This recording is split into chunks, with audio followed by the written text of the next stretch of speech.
महाभारत में अर्जुन ने युद्ध से पहले ही शस्त्र रख दिए थे और श्री कृष्ण से कहा था कि मैं युद्ध नहीं करना चाहता। कौरव पक्ष में भी मेरे कुटुंब के ही लोग हैं, मैं उन पर प्रहार नहीं कर सकता। तब श्री कृष्ण ने अर्जुन को गीता का ज्ञान दिया था। गीता की बातें आज भी हमारी कई परेशानियों के दूर कर सकती हैं और जीवन में शांति ला सकती है। गीता के दूसरे अध्याय के 14वें श्लोक में श्री कृष्ण कहते हैं कि मात्रा स्पर्शास्तु कौन्तेय शीतोष्ण सुख दुखदा आगमापाइनो नित्यास्तां स्थितिक्षस्व भारत। इस श्लोक में श्री कृष्ण ने सुख दुख को सर्दी और गर्मी की तरह बताया है। श्री कृष्ण कहते हैं कि सुख दुख का आना जाना सर्दी गर्मी के आने जाने के जैसा है, इसीलिए इन्हें सहन करना सीखना चाहिए। जिसने गलत इच्छाओं और लालच को त्याग दिया है, सिर्फ उसे शांति मिल सकती है। इस सृष्टि में कोई भी इच्छाओं से मुक्त नहीं हो सकता, लेकिन बुरी इच्छाओं को छोड़ जरूर सकते हैं। इस नीति का सरल अर्थ यह है कि हमारे जीवन में सुख दुख आते जाते रहते हैं, इनके विषय में परेशान नहीं होना चाहिए। अगर दुख है तो उसे सहन करना सीखना चाहिए, क्योंकि आज दुख है तो कल सुख भी आएगा। ये हमारी जो भी इच्छाएं गलत हैं, उन्हें जल्दी से जल्दी छोड़ देना चाहिए।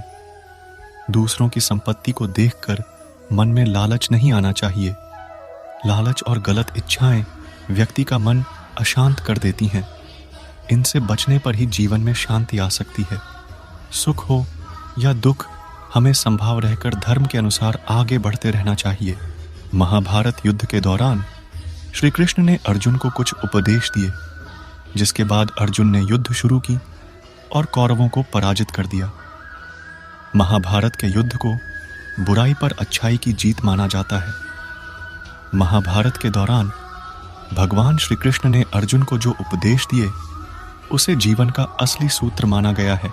गीता में इन्हीं उपदेशों के माध्यम से व्यक्ति जीवन की कठिन से कठिन परिस्थिति का भी हल ढूंढ लेता है। श्री कृष्ण ने समय सबसे बलवान है, कर्म ही पूजा है, जैसे कई उपदेश दिए, जिसका विवरण गीता में मिलता है। महाभारत के दौरान अर्जुन को श्री कृष्ण द्वारा दिए इन उपदेशों को जीवन का असली सूत्र कहा गया है। कर्म ही पूजा है भगवान, कृष्ण अर्जुन से कहते हैं। कर्मण्येवाधिकारस्ते मां फलेषु कदाचन मां कर्म फल हेतुर्भूर्मा ते संगोस्त्व कर्मणि। अर्थात कर्म ही पूजा है, कर्म ही भक्ति है, इसीलिए कर्म को पूरे मन से करना चाहिए। कृष्ण ने अर्जुन को कर्म योगी बनने के उपदेश दिए।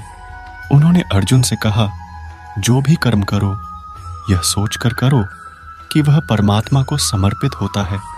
मृत्यु से भय व्यर्थ है, मृत्यु का भय हर व्यक्ति को होता है।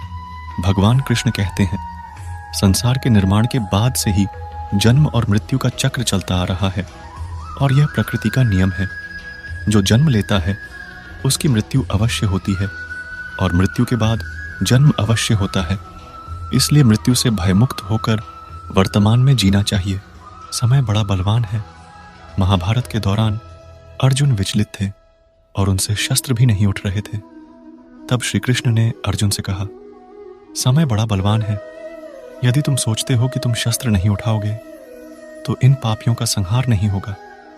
अरे अर्जुन, तुम तो एक निमित्त हो, इनका संहार लिखा है और वह जरूर होगा। ऐसे ही संदेश सुनने के लिए सरल इंसान चैनल को सब्सक्राइब करें और अपना ख्याल रखना।